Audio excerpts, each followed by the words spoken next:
Refractory blood cancer के लिए CAR-T cell therapy प्रदान करने के साथ ही मेदांता अस्पताल के हेमेटोलॉजी और बोन मैरो प्रत्यारोपण BMT विभाग ने एक ऐतिहासिक उपलब्धि हासिल की है।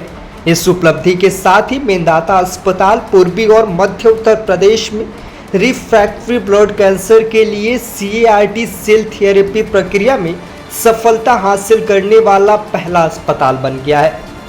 NABS द्वारा मान्यता प्राप्त विभाग ने अपने स्थापना के मात्र 1.5 वर्ष में 52 बोन मैरो प्रत्यारोपण और सेलुलर थेरेपी के माध्यम से कामयाबी हासिल की है।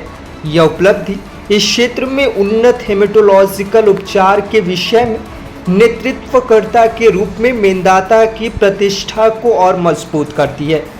विभाग में एक आधुनिक 10 बेड BMT यूनिट है, जहां ऑटोलॉगस और एनोजेनिक बोन मैरो प्रत्यारोपण का प्रबंधन किया जाता है।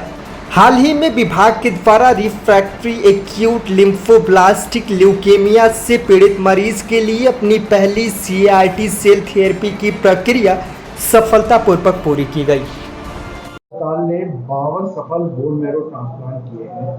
तो जर्नी सर ये कैसी रही, क्योंकि बहुत कम समय बीता।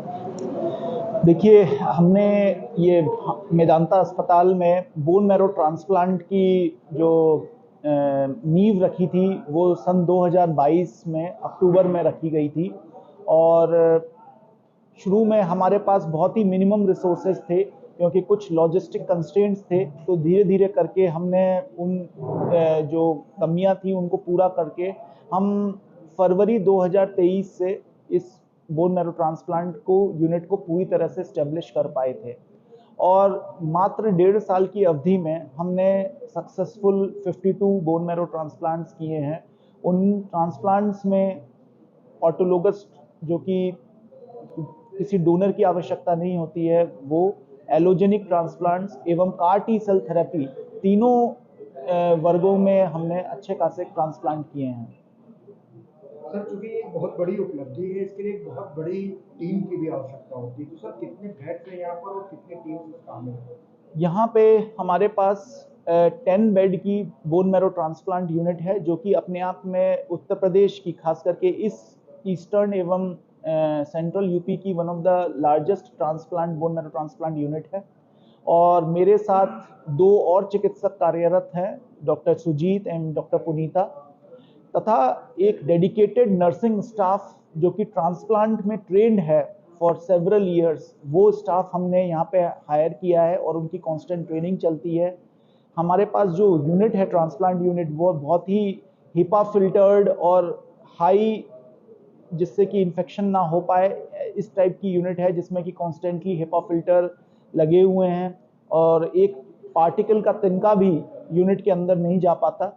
तो ये एक बहुत ही हाईली सेक्लूडेड और प्रोटेक्टेड जोन है। और इन जो अंतर्राष्ट्रीय स्टैंडर्ड्स होते हैं बोन मैरो ट्रांसप्लांट करने के, वो सारे स्टैंडर्ड्स को हम मीट या फुलफिल कर रहे हैं। सर, मेदांता में पहली CAR-T सेल थेरेपी भी हुई है, तो ये पेशेंट किस कंडीशन में आया था, इसकी भी जानकारी दीजिए, और ये थेरेपी क्या है ये? देखिए, CAR-T cell therapy bone marrow transplant से भी एक कदम आगे की थेरेपी है, जिसको हम लोग नेक्स्ट जनरेशन थेरेपी कहते हैं या सेलुलर थेरेपी कहते हैं। ये मुख्यतः उन पेशेंट्स में दी जाती है जिनका कैंसर, यानी कि ALL, खास करके अभी आज की तारीख में हमारे देश में एक्यूट लिम्फोब्लास्टिक ल्यूकीमिया में ये थेरेपी की जा रही है। और ये थेरेपी उन पेशेंट्स में हम लोग करते हैं जिनका किसी भी दवा से कैंसर में कोई रिस्पॉन्स नहीं आ रहा हो। तो इस थेरेपी में हम क्या करते हैं कि जो पेशेंट के ही सेल होते हैं उनको बायो इंजीनियरिंग करके कुछ ऐसे तत्व उसमें इंसर्ट किए जाते हैं उन सेल्स में, जिससे कि वो कैंसर सेल्स को विनाश कर सकें। और ये थेरेपी बहुत ही इफेक्टिव इसलिए है क्योंकि ये सेल मरीज की बॉडी में जाके मल्टीप्लाई होने शुरू हो जाते हैं। तो ये वाली जो सेल हैं ये लाइफ लॉन्ग बने रहते हैं। जैसे कि कीमोथेरेपी तो अपना असर दिखाती है, फिर 3 हफ्ते या 4 हफ्ते में उसका असर खत्म हो जाता है।